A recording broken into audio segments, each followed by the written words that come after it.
কি অনেক লোভনীয় লাগছে না? নিহারি পছন্দ করে না এমন মানুষ খুব কমই আছে। নিহারি না রুটি, পরোটা, নান যার সাথেই খান না কেন বেশ ভালোই লাগে। চালের আটার রুটির সাথেও বেশ মজাই লাগে। আমার কিন্তু পার্সোনাল ফেভারিট হলো পরোটা দিয়ে খাওয়া। আপনাদের কী দিয়ে খেতে ভালো লাগে? আমাকে কিন্তু অবশ্যই কমেন্ট বক্সে জানাবেন। তো আসুন শুরু করা যাক রেসিপিটা। প্রথমে আমি দিয়ে নিয়েছি নিহারি প্রেশার কুকারের মধ্যে। আমি একটু প্রেশার কুকারে কুক করবো যাতে তাড়াতাড়ি হয়ে যায়। তারপর দিয়ে দিচ্ছি স্বাদ মতো লবণ, হলুদের গুঁড়ো, মরিচের গুঁড়ো, দিয়ে দিলাম জিরার গুঁড়ো আর ধনিয়ার গুঁড়ো। সব কিছুই 2 চা চামচের মতো করে দিয়েছি। ধনিয়া গুঁড়োটা আই থিঙ্ক 3 চা চামচ দিয়েছি।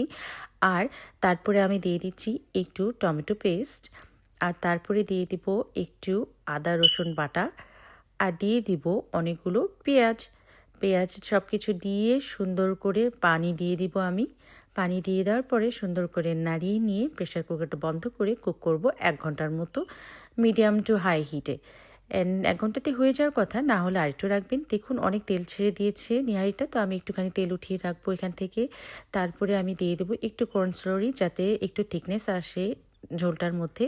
তারপরে আমি যেই তেলটা উঠিয়ে রেখেছিলাম সেটা দিয়ে একটু বাগারের জন্য পেঁয়াজ আর শুকনো মরিচ ভেজে নিলাম আর বাগার দিয়ে দিলাম। আর এই তো তৈরি হয়ে গেল আমার মজাদার নিহারি।